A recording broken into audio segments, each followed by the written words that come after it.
Bonjour à tous, je vous souhaite la bienvenue en ce lundi 16 octobre sur une nouvelle édition de Prestacom, l'info bien pressée. Aujourd'hui au programme, nous accueillons Nicolas. Bonjour Nicolas. En effet, cette année, le dispositif numérique de l'Élysée sur le web et les réseaux sociaux laisse apparaître de belles initiatives ainsi que des réussites. C'est ce que nous allons voir. Je laisse donc la parole à notre chroniqueur. Bonjour Roman et bonjour à tous. L'arrivée d'Emmanuel Macron à l'Elysée en mai dernier semble être un renouveau en matière de dynamisme politique.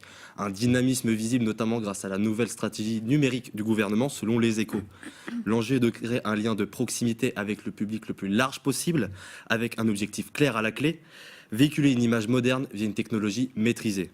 Selon le journal Les Échos, c'est la première fois que le gouvernement utilise un moyen de communication direct pour véhiculer son message.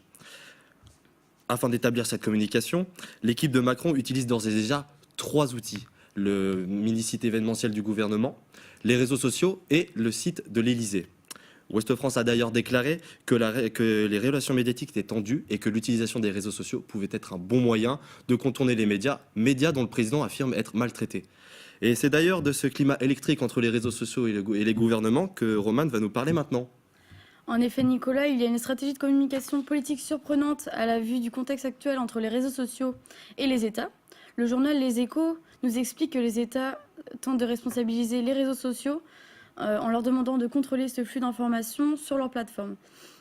Car dans certains pays tels que l'Allemagne ou le Canada, des projets de loi sont votés pour sanctionner les réseaux sociaux si ces derniers refusent de supprimer dans les 24 heures les propos racistes et antisémites, entre autres. Il s'agit tout simplement d'octroyer aux réseaux sociaux le même statut que les médias qui sont légalement responsables du contenu qu'ils légalisent.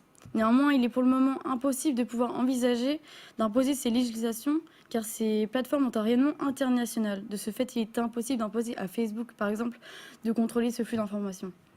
Le quotidien défend l'idée que les internautes sont suffisamment avertis pour prendre conscience de ce qu'ils lisent et donc de s'autocensurer par la suite.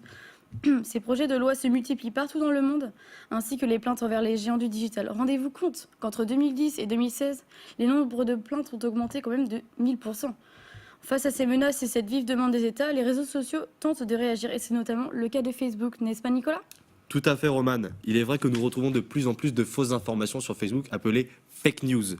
Cependant, d'après notre source La Tribune, le réseau social Facebook tente de lutter contre cette désinformation et va d'ailleurs se lier de partenariat avec un média conservateur américain qui s'appelle The Weekly Standard. Cette coopération permettra ainsi de vérifier les informations diffusées sur les pages et signalées par les utilisateurs. Désormais, lorsque 2 partenaires établiront qu'un contenu relève de la fake news, un petit drapeau rouge apparaîtra sur la publication et permettra aux autres utilisateurs de l'éviter. Donc l'algorithme de Facebook le rendra alors moins visible et l'achat de publicité pour les entreprises ayant diffusé un contenu faux sera interdit. Donc c'est un système plutôt rassurant pour les internautes qui vont pouvoir éviter de tomber dans leurs fausses informations. Merci à Nicolas d'avoir été parmi nous sur ce plateau et merci à tous d'avoir écouté cette nouvelle édition de Prestacom. Je vous donne donc rendez-vous lundi prochain avec des infos toujours plus pressées.